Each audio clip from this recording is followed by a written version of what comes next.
Assalomu alaykum, aziz yurtdoshlar. Bugungi videoda siz pensiya jamg'armasining yangi tashabbusi sababli nafaqalaringiz qanday xavf ostida qolayotgani, 30% gacha kamayishi mumkin bo'lgan pensiyalarni saqlab qolish uchun nimalar qilishingiz kerakligi haqida to'liq va aniq ma'lumotlarga ega bo'lasiz. Quloq soling, chunki gap nafaqat pullar, balki butun bir umr mehnatingiz, qadringiz haqida ketmoqda. Hozirda millionlab keksa avlod vakillari uchun eng katta xavf eshik qoqib turibdi. Pensiyalar kesilishi mumkin. Hatto sizdan ortiqcha to'langan pullarni qaytarishni talab qilishlari ham mumkin. Bu haqiqat, azizlarim, achchiq bo'lsa-da, bu xavf ertaga boshlanishi mumkin. Tasavvur qiling, yoshligingizni qishloq xo'jaligida, dalalarda o'tkazdingiz, tev torkib paxta ekdingiz, hosil yig'dingiz. Yoki zavodda kun-tun mehnat qilib, mamlakat iqtisodiyotiga hissa qo'shdingiz. Farzandlaringizni katta qildingiz, ularga bilim berdingiz, hayotda o'z o'rnini topishlariga ko'maklashdingiz. Butun umr halol mehnat qilib, davlatga, oilangizga sadoqat bilan xizmat qildingiz. Pensiya yoshiga yetganingizda esa davlat sizga hurmat sifatida nafaqa tayinladi. Endi esa pensiya jamg'armasi, iqtisodiyot va moliya vazirligi rahbari Jamshid Qo'chqorov tashabbusi bilan sizning o'sha qariyb 50 yillik, 60 yillik mehnat stajingizni shubha ostiga olyapti. Nima emish? 1205-yildan oldingi arxiv ma'lumotlari endi elektron tasdiqlanishi kerak emish. Agarda sizning mehnat stajingiz yagona milliy mehnat tizimi bazasida topilmasa, bor yoki bitta kompyuter tizimidagi texnik nosozlik yoki ma'lumotlar bazasiga noto'g'ri kiritilganligi sababli butun umrlik mehnatingiz bekor qilinishi, pensiyangiz kamaytirilishi mumkin. Bu adolatdanmi? Bu bizning keksa avlodimizga nisbatan hurmatmi? Bir umr vatan uchun yashagan, uni gullab yashnatgan insonlarga shunday munosabatda bo'lish mumkinmi? Sizning mehnatingiz faqatgina bir qog'oz parchasi yoki raqamlar yig'indisidan iborat emas. Bu sizning butun hayotingiz. Mana shu mavzuda iltimos, o'z fikrlaringizni, boshidan o'tgan voqealaringizni sharhlarda yozib qoldiring. Qancha yildan buyon pensiyada ekanligingizni, qancha mehnat stajiga ega bo'lganingizni yozing. Shu orqali biz birgalikda bu adolatsizlikka qarshi turishimiz mumkin. Azizlar, shuni unutmangki, har bir muhim qonuniy o'zgarishdan, har bir pensiyaga oid yangilikdan birinchilardan bo'lib xabardor bo'lishingiz uchun va huquqlaringizni himoya qilishda menga yordam berish uchun kanalimga obuna bo'lishni unutmang. Bu kanal nafaqat ma'lumot beruvchi manba, balki sizning ovozingizni eshittirish maydonidir. Yodingizda bo'lsa, avvallari ishlaganlikni tasdiqlovchi asosiy hujjat mehnat daftarchasi edi. Har bir tashkilotda, kolxozda, zavodda qat'iy tartibda yuritilar edi. Odamlar mehnat daftarchalarini ko'z qorachigidek asrashardi, chunki u nafaqat ularning mehnat yo'li, balki kelajakdagi pensiyasining kafolati edi. Hech kimda shubha tugilmasdi, chunki barcha ma'lumotlar qog'ozda, muhrlangan va imzolangan holda mavjud edi. Qolaversa, insonlarning o'zi, mahalla oqsoqollari, qoni-qo'shnilari bir-birlarining qancha ishlaganligini yaxshi bilishardi, chunki hamma birga el qatori mehnat qilar edi. Bu oddiy, ammo ishonchli tizim edi. U insonlar o'rtasidagi o'zaro ishonchga asoslangan edi. Bugungi kunga kelib esa vaziyat tubdan o'zgardi. Globallashuv, texnologik taraqqiyot, elektron hujjat aylanishi degan bahonalar bilan eski qonunlar, eski tartiblar inkor qilinmoqda. Yangi tizim esa, ming afsuski, insonlarning yoshi va ularning o'tgan hayotini inobatga olmayapti.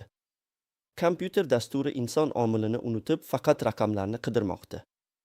Agar kompyuterda ma'lumot topilmasa, demak, inson umri davomida hech qanday ish qilmagandek bo'lib qoladi. Bu girt adolatsizlik. Axir 1205-yilgacha qancha odamlar og'ir sharoitlarda ishlagan, hujjatlar ko'pincha qo'lda to'ldirilgan, tashkilotlar o'zgarib ketgan, ba'zilarining hujjatlari yo'qolib ketgan bo'lishi mumkin. Endi esa ulardan yillar davomida to'langan pensiyani qaytarishni talab qilishayotgani hayotning achchiq haqiqatiga aylanmoqda. Odamlar bir-biridan yashirgancha, tortingancha meni chaqirib, "Yurist aka, yordam bering. Pensiya jamg'armasidan xat keldi. 5 million so'mdan tortib 12 million so'mgacha pulni qaytarishimizni talab qilishyapti", deyishyapti. Bu kambag'al qariyalar qayerdan topadi bu pullarni? Ular farzandlaridan yordam so'rashga uyalishadi, chunki farzandlarining o'z muammolari yetarli. Bu vaziyatda kimlar ko'proq xavf ostida?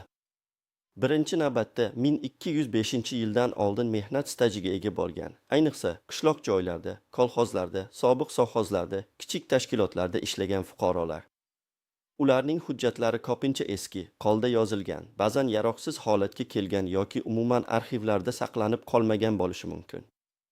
Shuningdek, xususiy sektorda yakka tartibdagi tadbirkor sifatida ishlaganlar, oilaviy pudratda mehnat qilganlar ham xavf guruhiga kiradi. Chunki ularning stajini tasdiqlash uchun aniq elektron hujjatlar bazasi doim ham mavjud emas. Ko'pchilik esa umuman bu yangi tizimdan bexabar. Ularning xabardorligi ko'pincha mahalla faollari orqali yoki qo'shnilardan eshitganlari bilan cheklanib qoladi. Bu esa ularni himoyasiz qilib qo'yadi. Paradoksal ravishda davlat ayrim toifadagi pensiyalar oshirilishi haqida gapiradi. Masalan, nogironligi bo'lgan shaxslar, boquvchisini yo'qotgan oilalar, alohida xizmatlar uchun belgilangan nafaqalar muntazam ravishda indeksatsiya qilinadi. Ammo bu kabi chora-tadbirlar fonida millionlab oddiy mehnatkashlarning pensiyalari xavf ostida qolishi juda ham g'alati va adolatsizlikdir. Bu go'yo bir qo'li bilan berib, ikkinchi qo'li bilan qaytarib olishga o'xshaydi. Keling, hayotiy misollarga murojaat qilaylik.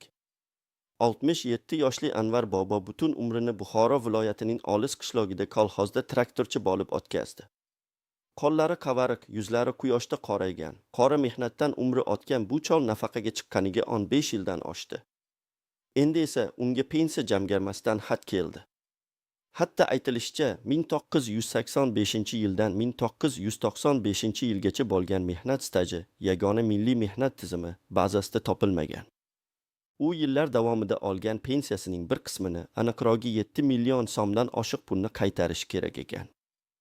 Anvar bobo hayron, mehnat daftarchasini ko'rsatadi. Unda barcha yozuvlar bor, muhrlar joyida. Lekin kompyuterda yo'q ekan.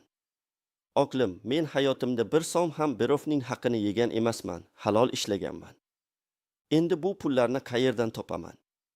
Bolalarimning ham o'z tashvishlari bor, ularga yuk bo'lishni istamayman. Nima qilay, deydi ko'zlarida yosh bilan. Uning rafiqasi Gulbahor bu ham butun umrini paxta dalasida o'tkazgan, 3 farzandini yolg'iz katta qilgan beva ayol.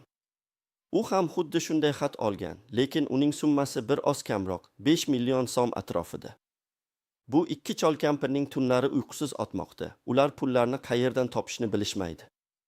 Bu kabi holatlar minglab, millionlab keksa avlod vakillarining boshidan o'tmoqda. Ular tinchgina oz qarilik gashtini surish o'rniga davlatning navbatdagi sinovidan o'tishga majbur bo'lishmoqda. Bu adolatdanmi? Keksalikda ham shunday azob chekish kerakmi? Yoki mana yana bir misol. Toshkent shahridan Mavluda aya 72 yoshda. U 1970 dan 1996-yilgacha maktabda o'qituvchi bo'lib ishlagan. Uning ham ba'zi yillardagi staji bazadan topilmagan. Mavluda aya o'z qo'li bilan yuzlab, minglab o'quvchilarga bilim bergan, ularni yuksak marralarga chorlagan. Uning shogirdlari hozirda turli sohalarda faoliyat yuritmoqda. Endi esa uning mehnati to'liq tan olinmayapti. Bunday hollarda aybdor kim? Eski tizimmi? Yangi tizimmi? Yoki shu tizimni yaratgan odamlarmi? Ushbu muammoga duch kelgan har bir yurtdoshimga murojaat qilaman. Sizning pensiyangiz kamaytirilishi yoki sizdan ortiqcha to'langan pullarni qaytarish talab qilingani haqida pensiya jamg'armasidan xat oldingizmi? Agar shunday bo'lsa, iltimos, ushbu video ostidagi sharhlarda o'zingizning holatingizni to'liq bayon qiling. Sizga aynan qaysi yillardagi stajingiz tasdiqlanmayotganini, qancha pul qaytarishingiz talab qilinayotganini yozing. Bu ma'lumotlar bizga vaziyatning umumiy ko'lamini tushunishga va har bir holatga individual yechim topishga yordam beradi. Xo'sh, bunday vaziyatda nima qilish kerak? Birinchi va eng muhimi, vahimaga tushmang va hech qanday pulni darhol qaytarishga shoshilmang. Hujjatlaringizni to'plang va tekshiring. Birinchi navbatda mehnat daftarchangizni yaxshilab tekshiring. Undagi barcha yozuvlar aniq va tushunarli ekanligiga ishonch hosil qiling. Agar iloji bo'lsa, o'sha yillardagi maosh varaqalari, ish haqi to'g'risidagi ma'lumotnomalar, mehnat shartnomalari kabi qo'shimcha hujjatlarni topishga harakat qiling. Bu ayniqsa 1205-yilgacha bo'lgan davr uchun juda muhim.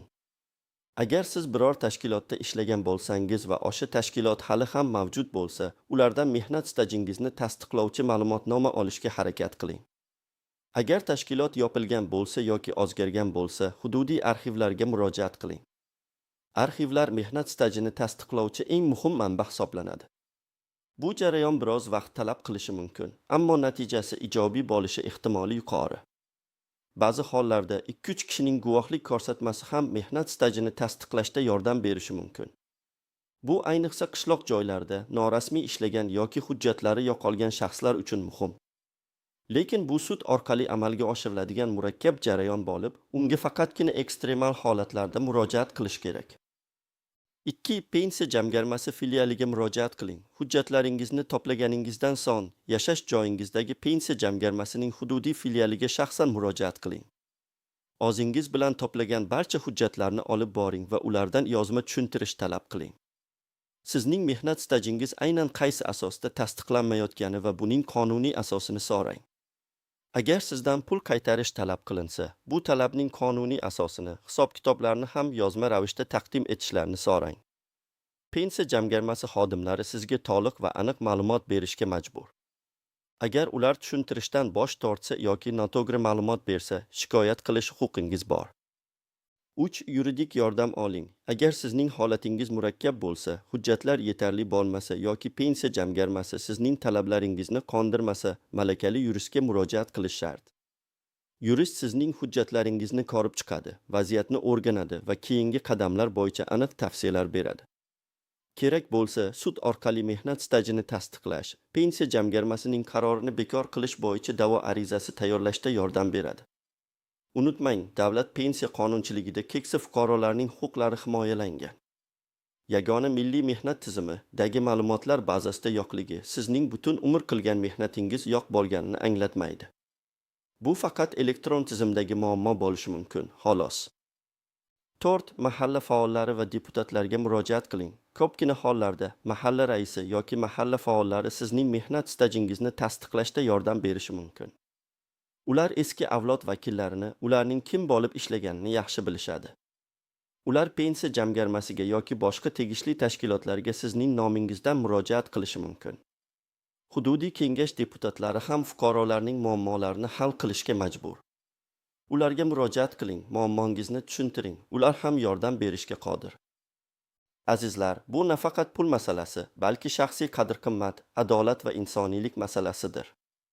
Bizning keksa avlodimiz bu vatan uchun butun umrini, salomatligini bag'ishlagan insonlar oz qarilik gashtini tinch va osoyishta o'tkazishga loyiqdirlar. Ularni tinchligini buzishga, qadrini kamsitishga hech kimning haqqi yo'q.